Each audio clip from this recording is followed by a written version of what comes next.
search for what all the manufacturers are doing, what they're thinking about, how the products, you look for materials, you look for trends, like everybody does. So those are the sort of, you just want to know where the market's going and whether your ideas reflect what is going on in the marketplace to make sure that you are either a leader or a follower of fashion in some respects.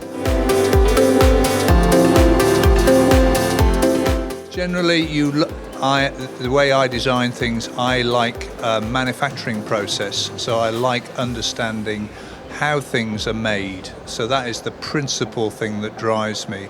The making of the product, the industrial process behind it, and looking for innovative materials and processes that help support the changes in office environment or working environment. So I look at environments in the office and I also look at the processes and try and marry the two together.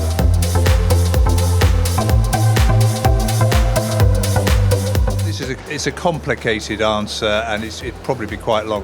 What is happening with offices is the office is now a nomadic state, and also corporations are nomadic. So they rent buildings, they don't purchase them anymore, and they don't want to invest in the infrastructure of the building. So they want to be able to place their product or a working environment into an office.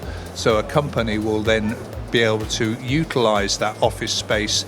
And if that company wants to move, it can move easily. So the furniture or the furniture products have got to be loose and easy to move from one office to another, or even reconfigurable within that space. So the product is very much an environmental thing. So that's why the third space or the soft spaces that are coming around actually do help to define that. So we're defining rooms or spaces and in working environments with all the furniture we make.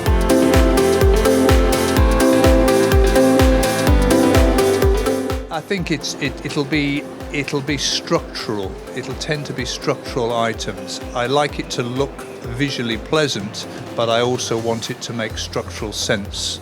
So it is about the structure of the item. You will notice with Teepee, it is about the structure of the item. It's about how we use the materials efficiently, effectively. So you get sound reduction, but you also get economy of material, and it looks good and it does the job properly.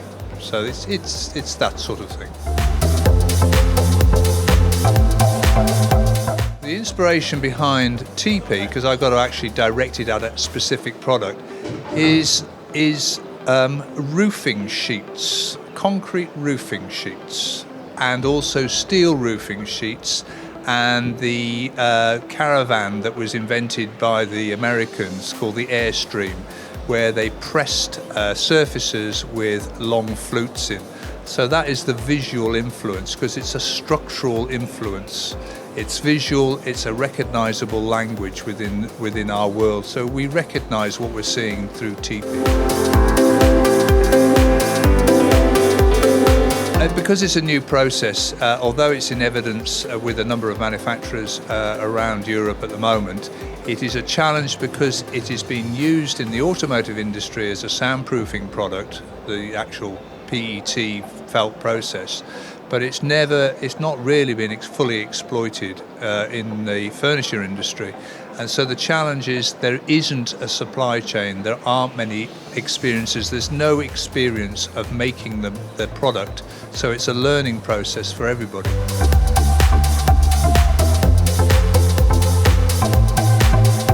I look at the office environment, I feel the office environment, I go and visit offices in London specifically, so I look at the latest office spaces, I follow the architectural spaces like the cheese grater in the centre of London I visited the other week, and you look at that, you look at the materials available, you read about how environmental changes are happening within the office, and you have to absorb many influences. So it's about the workspace, the changing workspace, and also what the companies want to do to actually support that. And it's trying to influence the manufacturers to believe in your belief and the marketing companies to believe in your belief, because that's what we're trying to do as designers.